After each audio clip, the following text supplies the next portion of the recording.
Bismillahirrahmanirrahim. Assalamualaikum warahmatullahi wabarakatuh. Alhamdulillah nasta'inuhu wa nastaghfiruh wa na'udzubillahi min syururi anfusina min sayyiati a'malina may yahdihillahu fala mudhillalah wa may yudhlil fala hadiya lahu. Alhamdulillah pemirsa, salam jumpa kembali di program Kabar Petang edisi Senin 8 Agustus 2022 bersama saya Fauzi Sanjabir.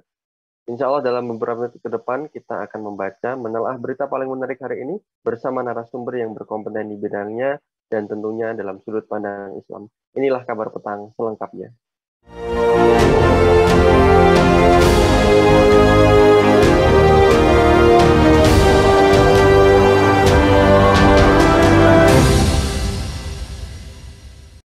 Nelayan di Kabupaten Bone, Sulawesi Selatan, Sulsel mengeluhkan sulitnya mendapatkan solar. Hal ini membuat nelayan sudah sepekan telah tidak melaut.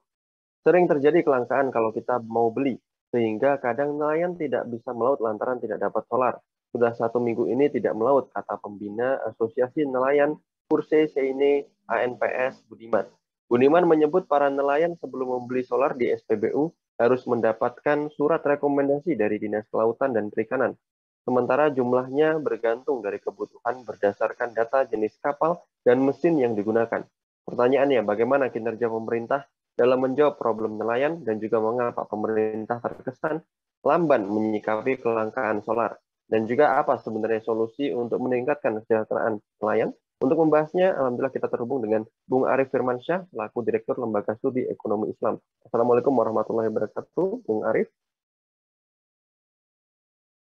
Waalaikumsalam warahmatullahi wabarakatuh, Bung Ihsan.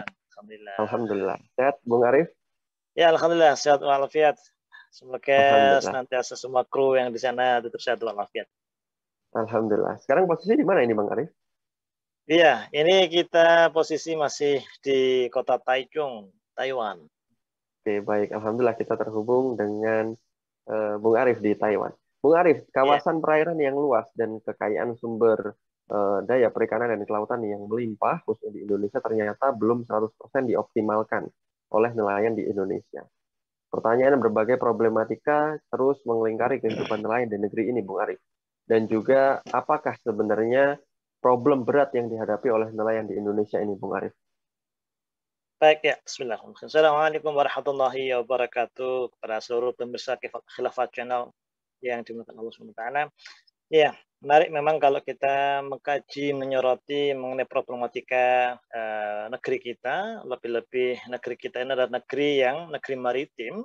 Ya, selain negeri agraris juga negeri maritim, di mana Indonesia merupakan negara kepulauan yang memiliki garis pantai terpanjang di dunia dan juga negara yang memiliki bisa dikatakan wilayah laut atau perairan yang cukup luas, bahkan bisa jadi termasuk yang wilayah laut yang terluas di dunia dibandingkan negara-negara lainnya.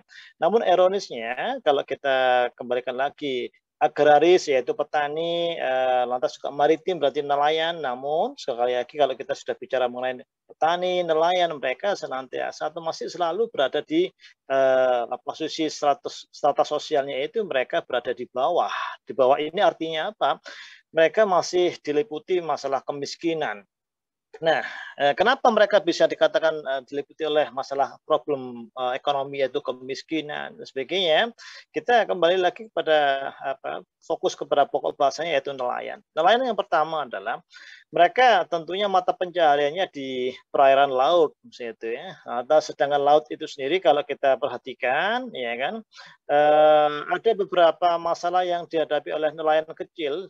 Kalau kita lihat sampai saat ini dari total nelayan yang melaut di Indonesia itu sekitar 63% mereka nelayan kecil, ya kan.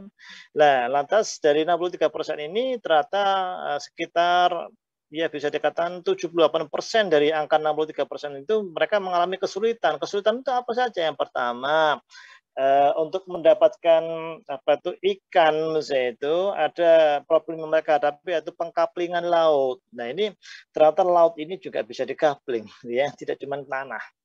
Nah, pengkaplingan laut ini akhirnya mereka pengkaplingan laut oleh siapa? Ya beberapa perusahaan-perusahaan perikanan ya atau industri perikanan, mereka itu ternyata memiliki kapling-kapling laut untuk bisa mendapatkan pasokan ikan. Dan kapling laut seperti inilah yang tentunya menambah masalah bagi nelayan kecil untuk bisa mendapatkan ikan lebih leluasa, sehingga mereka harus, kalau memang itu kaping lautnya itu ternyata mendorong nelayan kecil ini mereka harus melaut lebih jauh lagi, maka kalau kita analisis lagi, kalau mereka harus melaut lebih jauh lagi, ini akan berdampak pada biaya melaut. Sedangkan biaya melaut yang paling besar di kalangan nelayan itu adalah terkait dengan BBM.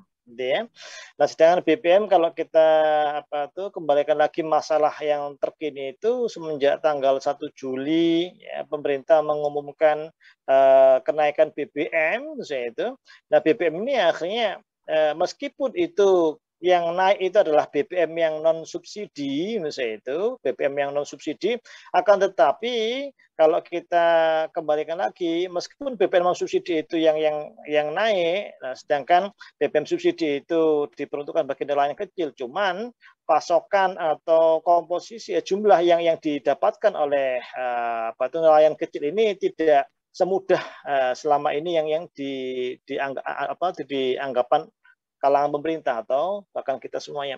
Nah, masalah yang kedua itu kan. Jadi selain kapling laut tadi membatasi mereka, gerak mereka itu, notice yang kedua pun juga akhirnya tadi terkait dengan BBM. Yang ketiga, selama ini juga akses permodalan yang tidak mudah bagi nelayan kecil untuk bisa mendapatkan tambahan modal agar mereka itu bisa mengembangkan usaha, khususnya dalam misalkan usaha terkait dengan perahunya, ya kan, memperbaiki atau bahkan memperbesar perahunya. Terus yang kedua juga usaha itu dikatakan juga tentu orang mau melaut kan juga butuh modal, gitu ya, modal peralatan dan sebagainya. Ini ternyata tidak mudah bagi nelayan. Kalau ada pinjaman pun juga mereka masih terjerat dengan pinjaman yang bunga yang relatif memberatkan bagi mereka. Demikian, Bung Isan. Terima kasih, Bung Arif. Bung Arif tadi sempat disinggung oleh Bung Arif terkait adanya kelangkaan dan juga harga solar yang mahal. Dan tadi juga sempat disinggung terkait dengan bagaimana pelayanan ataupun bantuan kapal. Sebenarnya ini bagaimana solusinya dan juga bagaimana melihat problem seperti ini, Bung Arif, lebih jelasnya. Iya, pemberitaan yang kita pantau di sini terkait dengan kelangkaan solar. Ya. Yang pertama adalah selain solar itu ternyata langka didapatkan oleh pihak nelayan, yang kedua sudah langka gitu. Nah, kalau sudah langka ini kan akhirnya harga kalau mengikuti hukum ekonomi, semakin susah barang itu didapatkan, semakin mahal barang tersebut dijual. Nah, itu hukum ekonomi, demand supply. Gitu.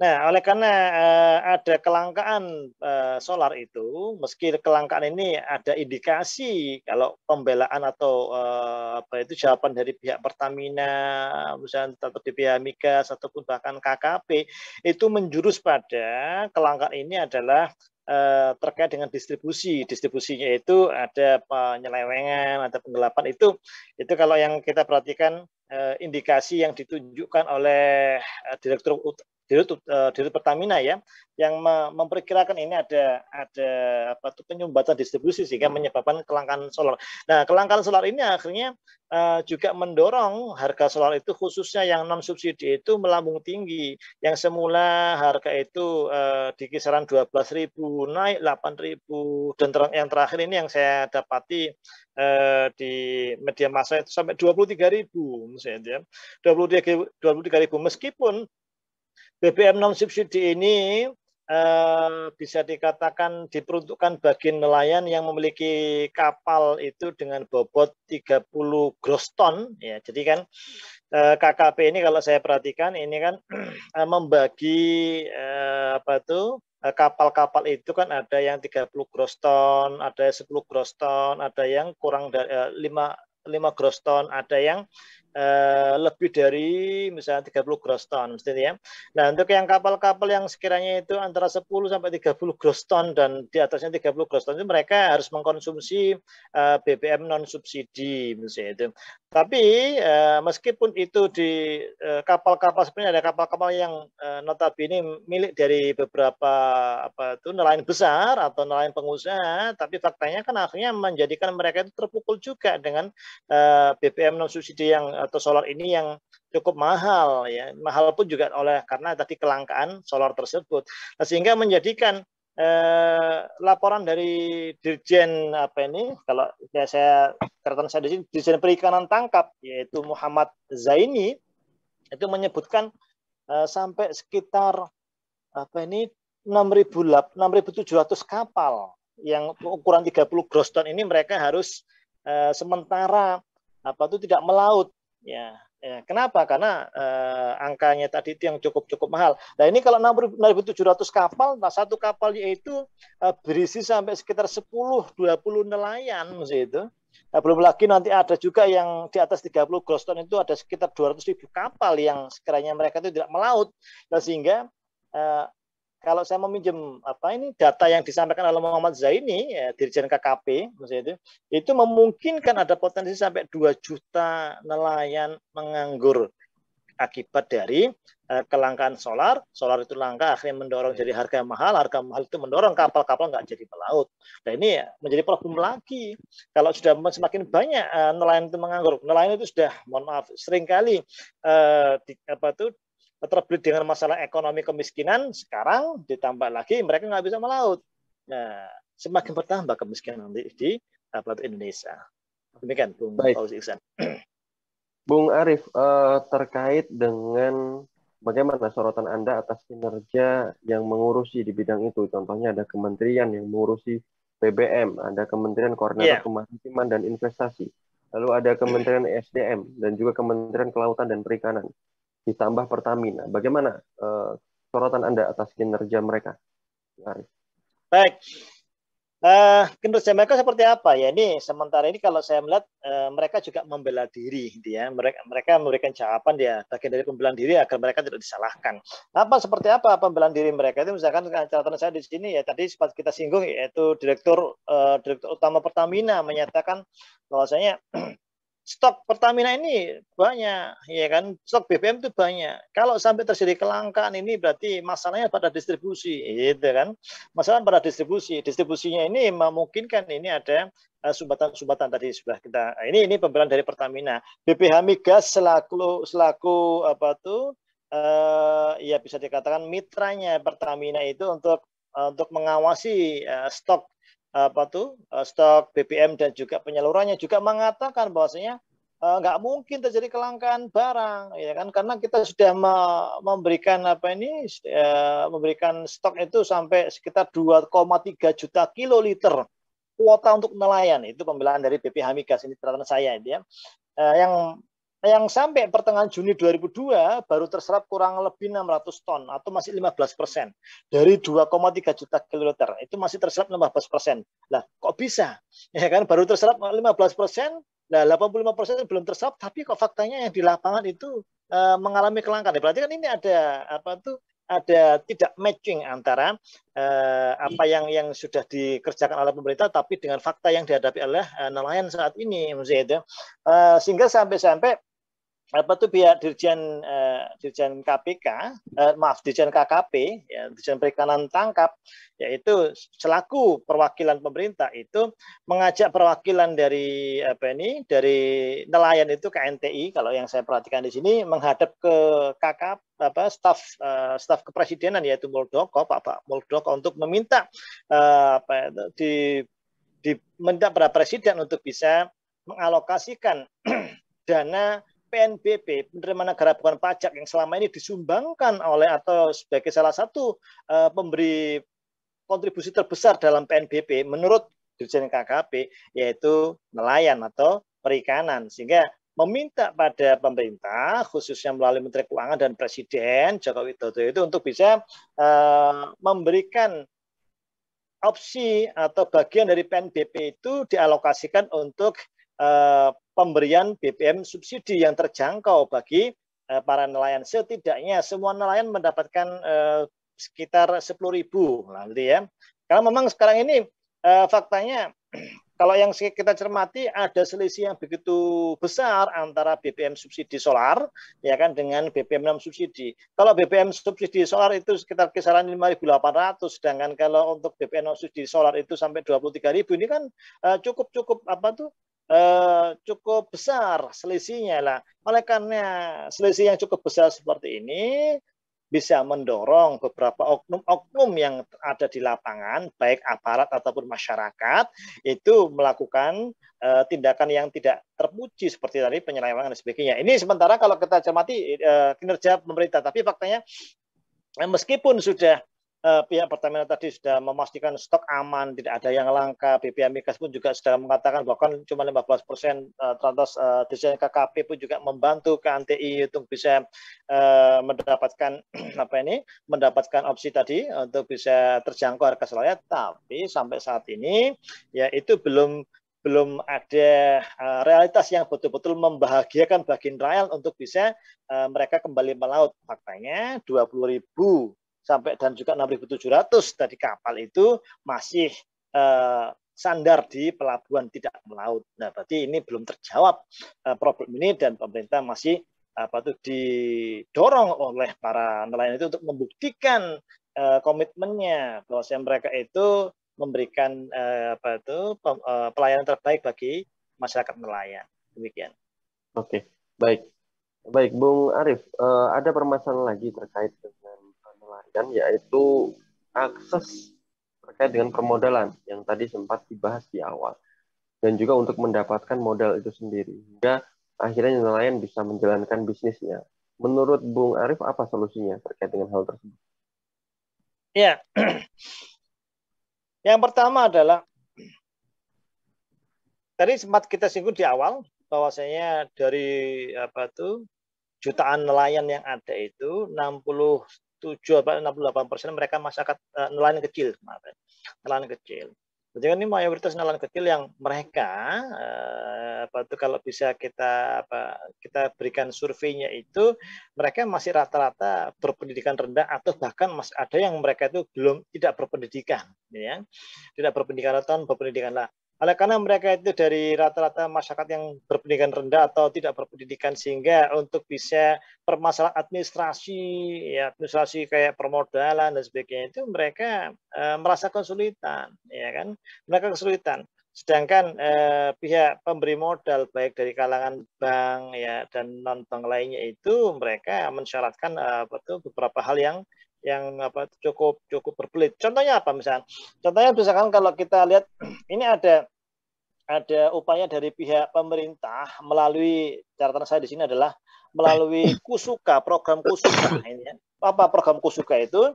Yaitu yang catatan di sini adalah kartu pelaku usaha bidang kelautan dan perikanan. Nah, ini ya. Jadi program Kusuka ini kartu pelaku usaha bidang kelautan dan perikanan. Apa misalkan harapannya dengan Kusuka ini ya, ya namanya eranya Presiden Jokowi ini kan suka dengan kartu itu ya, suka dengan kartu. Kita tahu dulu ada kartu prakerja, kartu ini, kartu itu, dan sebagainya, kartu kesehatan dan sebagainya, termasuk kepada nelayan, yaitu Kusuka, kartu pelaku usaha bidang kelautan dan perikanan. Ini harapannya untuk bisa memberikan para nelayan itu kemudahan dalam mengakses permodalan, kemudahan dalam mengakses BBM yang bersubsidi, kemudahan dalam pokoknya banyak hal, ya. Tapi faktanya untuk bisa mendapatkan Kusuka ini, salah satu media atau cara agar bisa mengakses modal dengan mudah, ternyata tidak semudah yang dibayangkan oleh pihak pihak nelayan, gitu ya. Oleh karena mereka rata-rata berada di daerah pesisir, sedangkan untuk mendapatkan akses modal itu mereka harus berperjalanan jauh menuju ke tengah kota, misalnya. Nah, ini kan juga bagi mereka jelas menghabiskan waktu dan sebagainya. Belum lagi administrasi, belum lagi birokrasi yang harus dihadapi oleh mereka untuk bisa mengakses tersebut. Ini semakin menambah rumit. Nah, ironisnya, oleh karena mereka susah untuk mengakses modal dari pemerintah dengan pinjaman bunga yang relatif yang kecil, misalnya itu, lantas ini akhirnya dimanfaatkan oleh siapa? Dimanfaatkan oleh ya bisa dikatakan rentenir itu yang mereka menawarkan modal pinjaman modal yang mudah tapi dengan suku bunga yang cukup berat dan tinggi.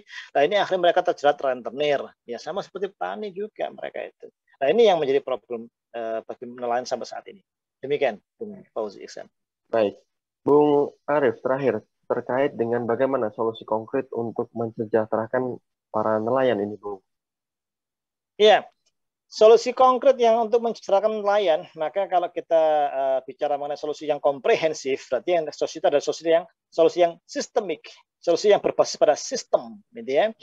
Nah, masalah nelayan ini nggak cuma di era Presiden Joko Widodo, juga di era Presiden sebelumnya SBY, bahkan juga kalau ditarik sampai Presiden Soeharto dulu, Soekarno pun juga demikian, itu selalu berulang-ulang masalah-masalah seperti ini. Dan kemiskinan masih tetap menghantui mereka. Maka berarti sepertinya sistemlah yang memang bermasalah untuk bisa mewujudkan kesetaraan bagi masyarakat nelayan. Maka dari itu kita sebagai peneliti di LC, Lingkar Studi Ekonomi Indonesia ini mendorong untuk bisa menggunakan sistem yaitu ekonomi Islam. Gitu ya. Yang pertama tentu penekanan di situ, maka kesetaraan nelayan ini harus betul-betul diperhatikan dengan cara apa tadi? Misalkan pengkaplingan wilayah laut tadi.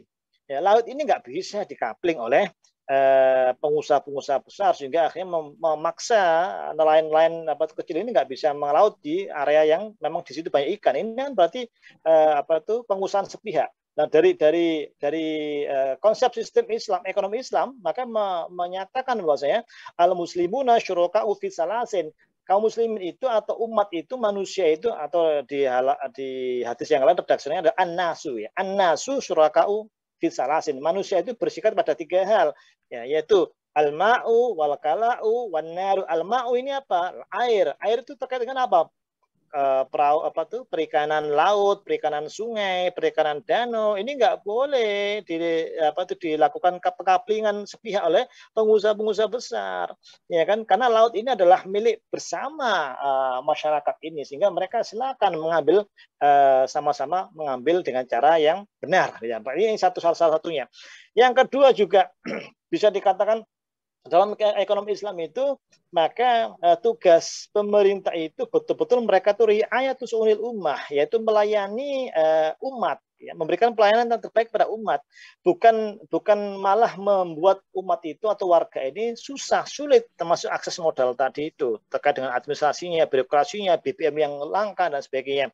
Nah ini belum dirasakan oleh pihak nelayan bahwasanya pemerintah sebagai pihak yang betul-betul melayani mereka itu dengan semaksimal mungkin. Yang ketiga, kalaulah itu ada akses modal, maka tentu jangan menggunakan prinsip ribawi selama ini. Namanya modal pinjaman kepada para nelayan, para petani itu masih berbasis pada riba. Nah ini jelas itu akan merugikan bagi pihak nelayan ataupun petani yang memang mereka harus terjerat riba yang cukup memberat atau susah bagi mereka. Demikian, Bung Fauzi Ihsan. Baik. Insyaallah. Baik, terima kasih Bung Arif Firmansyah selaku Sama-sama. Lembaga Studi Ekonomi Islam. Alhamdulillah pemirsa, telah kita selesaikan program Kabar Petang di kali ini dan semoga Anda mendapatkan banyak manfaat dari program kami. Sampai bertemu kembali di waktu yang sama, di channel yang sama. Akhirnya jangan lupa subscribe, like, dan juga share sebanyak-banyaknya konten kami agar menjadi pahala jariah amal kalian Anda semua. Akhirnya saya Fauzi Nyabir bersama kru yang bertugas mohon undur diri. Wassalamualaikum warahmatullahi wabarakatuh.